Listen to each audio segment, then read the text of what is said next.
प्रत्येक जीव हा इव्हॉल्व्ह होत असतो किंवा त्याची उत्क्रांती होत असते. माणसाचं इव्होल्युशन हे फार अधिक काळ आपल्याला दिसलेले आहे. तसंच प्राण्यांबाबतीतही काही प्रमाणात आपल्याला दिसलेले आहे. डायनोसॉर्स सारखे काही प्राणी हे नष्ट झालेले आहेत, तर काही प्राचीन काळापासून अजूनही पृथ्वीवर आपल्याला दिसतात. सध्याच्या काळात क्लायमेट चेंज ज्याची नैसर्गिक आणि बऱ्याच बाबतीत मानवनिर्मित कारणे आहेत, यामुळे आपल्या शरीरात आणि काही प्राणी आणि वनस्पतींमध्ये देखील बदल दिसून येतात. जर मी तुम्हाला असं सांगितलं की काही प्राण्यांमध्ये ऑलरेडी काही बदल दिसले आहेत आणि त्या बदलांमुळे ते स्वतःला नष्ट होण्यापासून वाचवत आहेत, तर तुम्हाला कसं वाटेल? आश्चर्य, दुःख की भयानक?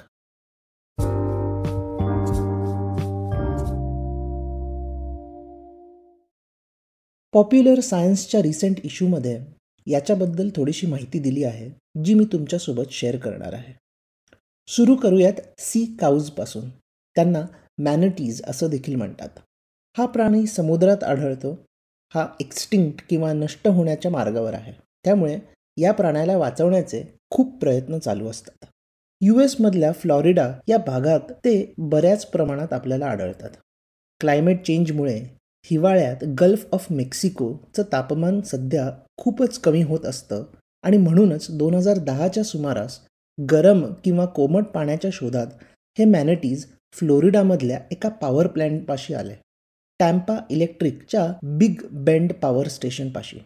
पॉवर प्लॅन्ट्समधल्या प्रोसेसेसमधून तयार झालेले वेस्ट वॉटर रिव्हर्स, कॅनल्स किंवा समुद्रात सोडले जाते. त्या पाण्याचं तापमान जास्त असतं. त्यामुळे या मॅनटीजना ते टेम्परेचर सोयीचं पडते. मग ते थंडीच्या वेळेस अशाच वेगवेगळ्या पॉवर प्लॅन्ट्सपाशी येतात. हे पाणी जरी टेम्परेचरसाठी चांगले असले तरी त्यात अनेक केमिकल्स असतात, ज्याने पाण्यातली इकोसिस्टीम प्रदूषित होते. सी ग्रास म्हणजेच समुद्रातले गवत बऱ्याच प्रमाणात नष्ट झालेले आहे, जे या मॅनटीजचं मेन खाद्य असतं. यावर्षी त्यांना सेपरेटली लेट्यूसची पानं दिली गेली, कारण पुरेसे सी ग्रास नसल्याने देखील त्यांचा मृत्यू होत होता. असंही वर्तवलं जातं की हे पॉवर प्लॅन्ट्स फार जुने असल्याने काही वर्षांमध्ये हळूहळू बंद केली जातील. बंद करण्यामागे या प्रोसेसेसमधून होणारे पोल्युशन एक मोठे कारण आहे. तसं झालं तर मॅनटीजना ते गरम पाणी मिळणार नाही आणि मग हिवाळ्यात त्यांना मायग्रेशनसाठी आणखीन दूर जावं लागेल, ज्यामुळे अनेक मॅनटीजचा स्थलांतरापूर्वीच मृत्यू होऊ शकतो. किती विचित्र आहे. क्लायमेट चेंजच्या एका प्रॉब्लेममुळे प्राण्यांना स्थलांतर करावे लागते अशा ठिकाणी जिथे पोल्युशन आणखीन वाढतं. आणि जर ते पोल्युशन कमी करायचं असेल तर मग मॅनटीजना मिळणारा आश्रय त्यांना गमवावा लागेल आणि ज्यामुळे देखील त्यांचा मृत्यू होऊ शकतो. यावर ऑब्व्हियसली थोडा ॲक्टिव्हली विचार चालू आहे की कसं त्यांना आणखीन चांगल्या ठिकाणी ठेवता येईल. लेट्स सी काय होतं. USच्या मॅनटीजवरून आता थायलंडच्या शमा या पक्षीबद्दल जाणून घेऊया. शमा हा पक्षी युज्युअली जंगलात असतो, पण जंगलात त्या पक्ष्याच्या अंड्यांना एका प्रकारच्या सापापासून आणि माकडांपासून धोका आहे. त्यामुळे बऱ्याचदा ती अंडी नष्ट होतात. या त्रासाला कंटाळून की काय म्हणून थायलंडच्या शहरांमध्ये या पक्ष्याने घरटी बांधायला सुरुवात केली.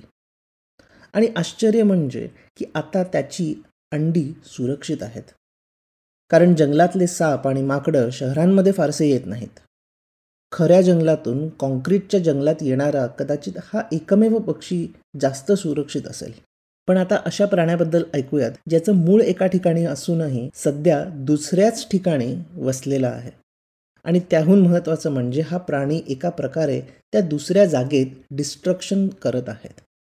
आपण बोलत आहोत वॉटल नेक्ड सॉफ्ट शेल टर्टल, म्हणजे एक विशिष्ट कासव ज्याला मान असते आणि त्याचं शेल किंवा कवच हे सॉफ्ट असतं. तर हे कासव चायना आणि व्हिएतनाममध्ये खाल्लं देखील जातं. 1850च्या सुमारे बरेच साऊथ ईस्ट एशियन्स हवाई आयलंडवर आले होते. त्यांना ऊसाच्या शेतीसाठी या आयलंडवर आणलं होतं.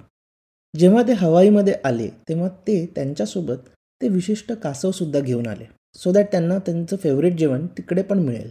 आता या नव्या ठिकाणी त्यांच्याबरोबर स्पर्धा करणारे इतर कासव नव्हते आणि कोणी इतर शिकार करणारं देखील नव्हतं. यामुळे ते अचानक हवाईच्या फूड चेनमध्ये एकदम टॉपला पोहोचले. म्हणजे त्यांची कोणी शिकार करत नव्हतं, उलट तेच इतर छोट्या छोट्या किड्यांना आणि प्राण्यांना खायचे. यामुळे अनेक धोक्यात असलेले श्रिम्प मासे, स्नेल किंवा गोगलगाई आणि धबधबा चढू शकणारे गोबी मासे हळूहळू नष्ट होत आहेत. हे अशा प्रजाती आहेत जे जगात कुठेच सापडत नाहीत. पण सध्या तरी तिथल्या गव्हर्नमेंटने त्या कासवांना प्रोटेक्ट करण्याचं ठरवलं आहे. अमेरिकेतले उंदीर हळूहळू बदलत आहेत. शहरांमध्ये आढळणारे पांढरे पाय असलेले उंदीर आता फॅटी स्नॅक्स आणि कॉम्प्लेक्स कार्बोहायड्रेट्स देखील पचवू शकतात. कदाचित बरीच वर्षे चीज खाल्ल्याने आणि कदाचित त्यांच्या वाटेला तेच आल्याने त्यांनी आता अशी ॲबिलिटी डेव्हलप केली असावी असा अंदाज आहे.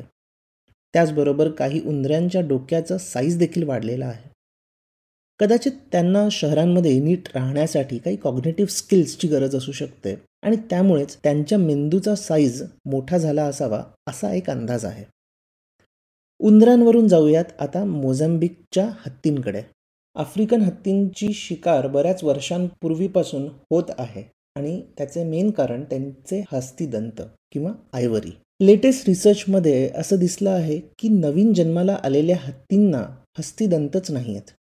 जेनेटिकली हे पास ऑन झाल्याचा अंदाज वर्तवला जात आहे.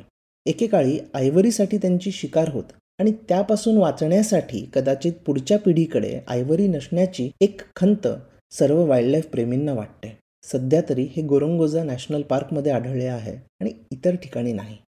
पण जर प्राणी स्वतःला वाचवण्यासाठी या गोष्टी करू शकतात तर मग विचार करा की पुढे काय काय होऊ शकतं.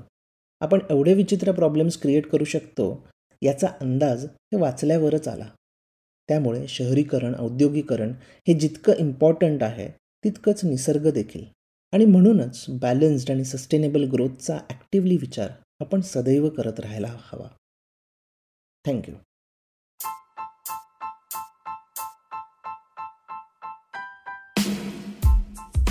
तुम्ही हा एपिसोड स्पॉटिफाय, इकॉनगली वेबसाईट आणि लीडिंग पॉडकास्ट ॲप्सवर ऐकू शकता. मी दर सोमवार, बुधवार आणि शुक्रवार नवीन एपिसोड्स घेऊन येतो. तुमचा फीडबॅक आणि सजेशन्स शो नोट्समध्ये दिलेल्या माझ्या ब्लॉग, लिंक्डइन किंवा ट्विटर अकाउंट्सवरून मला नक्की कळवा.